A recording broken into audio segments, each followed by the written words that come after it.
ஆண்டவரும் இரட்சகருமாகிய இயேசு கிறிஸ்துவின் நாமத்தினாலே உங்கள் யாவருக்கும் ஈஸ்டர் தின நல்வாழ்த்துக்களை நாங்கள் தெரிவித்துக் கொள்கிறோம். நம்முடைய தேவனாகிய கர்த்தர் மரித்தது உண்மைதான், ஆனால் மரணத்தை ஜெயித்து உயிரோடு எழுந்ததும் உண்மைதான். வெளிப்படுத்தின விசேஷம் 1ஆம் அதிகாரம் 18வது வசனத்தில் சொல்லப்பட்டது போல, மரித்தேன் ஆனாலும் இதோ சதா காலமும் அவர் உயிரோடு இருக்கிறாராம். அவர் உயிரற்று போய் இருக்கவில்லை. மரித்தவர் மரித்தவாறாகவே இருக்கவில்லை. மரித்தவர் உயிரோடு எழுந்து உங்களோடும் என்னோடும் இருக்கிறார். எந்த காலத்திலும் சதா காலத்திலும் உயிரோடு அவர் நம்மோடு தான் இருக்கிறார். நம்மோடு இருக்கின்ற தேவன் அவர் உயிரோடு இருக்கின்றார். நாம் வணங்குகின்ற தேவன் உயிரற்ற தேவன் அல்ல, உயிருள்ள தேவன். அவர் சிலுவையில் அடிக்கப்பட்டது உண்மைதான், கடைசி சொட்டு இரத்தம் வரை சிந்தினது உண்மைதான், மரண பாடுகளை சந்தித்தது உண்மைதான். இவைகள் எல்லாம் எதற்காக என்றால், நீங்களும் நானும் மரித்து போய்விடக்கூடாது, ஜீவனோடு வாழ வேண்டும் என்பதற்காக தான் அவர் அடிக்கப்பட்டார், அவர் நொறுக்கப்பட்டார். பாவம் செய்து நாம் பலியாகி விடக்கூடாது என்பதற்காக, நம்முடைய பாவத்திற்காக அவர் பலியாகினார். நம்முடைய இரத்தம் சிந்தப்படக்கூடாது என்பதற்காக தான் அவருடைய இரத்தம் சிந்தப்பட்டது. நம்முடைய சரீரம் கிழிக்கப்பட்டு விடக்கூடாது என்றுதான் அவருடைய சரீரம் கிழிக்கப்பட்டது. மரித்தார், மரித்தது உண்மைதான், ஆனால் மரித்த இயேசு மறுபடியும் உயிரோடு எழுந்ததும் உண்மைதான். அந்த உயிர்த்தெழுதலின் வல்லமையை நீங்களும் நானும் அனுபவிக்கிறவர்களாக இருக்க வேண்டும். ஏனென்றால் நம்மளுடைய வாழ்க்கையிலும் பலவிதமான காரியங்கள் செத்து போய் இருக்கிறது.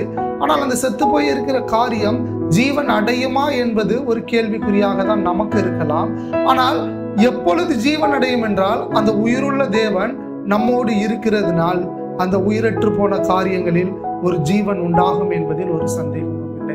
இதை கேட்டுக்கொண்டிருக்கிற யாராக இருந்தாலும் சரி, அவர் மரித்து எப்படி மரணத்தை ஜெயித்து உயிரோடு எழுந்தாரோ, அதே போன்றுதான் நம்மளுடைய வாழ்க்கையில் எத்தனையோ காரியங்கள் மரித்து போய் இருக்கின்றன, செத்து போயிருக்கின்றன.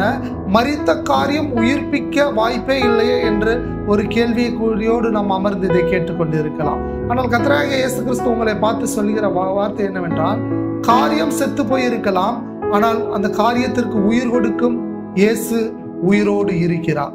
உயிர் கொடுக்கும் இயேசு உயிரோடு இருந்து அந்த மரித்து போன காரியத்தில் ஒரு அற்புதம் செய்ய அவர் வல்லமையுள்ள தேவனாய் இருக்கிறார். அப்போ எந்த காரியம் உயிரற்று போய் இருக்கிறதோ, உயிருள்ள தேவன் உயிரற்ற காரியத்தில் உயிர் கொடுக்க அவர் வல்லமையுள்ள தேவனாய் இருக்கிறார். இந்த காரியத்தை நாம் விசுவாசிக்க வேண்டும். எப்படி அவர் மரித்தது உண்மை என்பதை நாம் விசுவாசிக்கிறோமோ, மரித்த தேவன் உயிரோடு எழும்பினார் என்பதை நாம் விசுவாசிக்கிறோமோ, அதே போல்தான் நம்மளுடைய வாழ்க்கையில் உயிரற்று போய் செத்து போய் கிடக்கிற காரியத்தில் அந்த மரணத்தை ஜெயித்த மன்னவன், உயிரோடு இருக்கிற மன்னவன், உயிரற்று போய் இருக்கிற என்னுடைய வாழ்க்கையில் அந்த காரியத்திற்கு உயிர் கொடுக்க அவர் வல்லமையுள்ள தேவன் என்பதை நான் விசுவாசிக்க வேண்டும். இந்த உயிர்த்தெழுதல் அவர் எப்படினாலும் நம்மளை உயிர்ப்பிக்கலாம். ஏனென்றால் அவர் உயிருள்ள தேவனாய் இருக்கிறதுனால் வார்த்தையினால் நம்மளை உயிர்ப்பிக்கலாம், பாடல்களினால் நம்மளை உயிர்ப்பிக்கலாம். ஏதோ ஒரு காரியத்தின் நிமித்தம் ஒவ்வொரு நாளும் அவர் நம்மளை உயிர்ப்பித்து கொண்டுதான் இருக்கிறார். அப்போ ஒவ்வொரு நாளும் நம்மளுக்கு உயிர்த்தெழுகின்ற ஆராதனையாக தான் இருக்கின்றன. அவர் வார்த்தை நம்மளை உயிர்த்தெழுத செய்து கொண்டுதான் இருக்கின்றது. அப்போ ஒன்றை நாம் தெளிவாக புரிந்து கொள்ள வேண்டும். மரித்தார், ஆனால் சதா காலமும் நம்மளோடு உயிரோடு இருக்கிறார். என் முன்னோர்களோடு உயிரோடு இருந்தார், இப்பொழுது உயிரோடு இருக்கிறார். என் பிள்ளைகளோடு உயிரோடு இருக்கிறார்.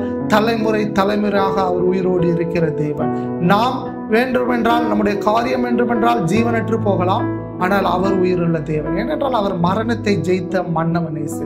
அந்த மரணத்தை ஜெயித்த மன்னவன் இயேசுவை பிடித்துக் கொள்வோம், மகிமையில் பிரவேசிப்போம். உயிருள்ள காரியத்தை நம் வாழ்க்கையில் நடக்கும் என்பதில் ஒரு சந்தேகம் இல்லை. மரித்த இயேசு உயிர்த்து விட்டார், நம் வாழ்க்கையில் ஜெயத்தை கொடுத்து விட்டார். கண்களை மூடி ஜெபிப்போமா?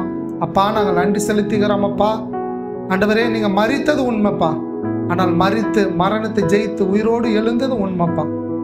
ஆண்டவரே, இந்த வார்த்தையின் மூலம் பேசினீங்களப்பா. எந்தெந்த காரியங்கள் எங்களுடைய வாழ்க்கையில் மரித்து போய் கிடைக்கின்றதோ, செத்து போய் கிடைக்கின்றதோ, உயிரற்று கிடைக்கின்றதோ, உயிரற்ற காரியத்தில் உயிருள்ள தேவன் அந்த காரியத்தை நீங்கள் உயிரடைய செய்வதற்காக நாங்கள் நன்றி செலுத்துகிறோம் அப்பா. இதை கேட்டுக்கொண்டிருக்க ஒவ்வொருவரையும் நாங்கள் மனதார ஆசீர்வதிக்கிறோம். ஆண்டவரே, நீங்க எங்க வாழ்க்கையில உயிர்த்தெழுதலின் நன்மையின் காரியங்களை செய்வதற்காக நன்றி. ஆசீர்வதிங்க. இயேசுவின் நாமத்தில் ஜெபிக்கிறோம் நல்ல பிதாவே. ஆமென். ஆமென்.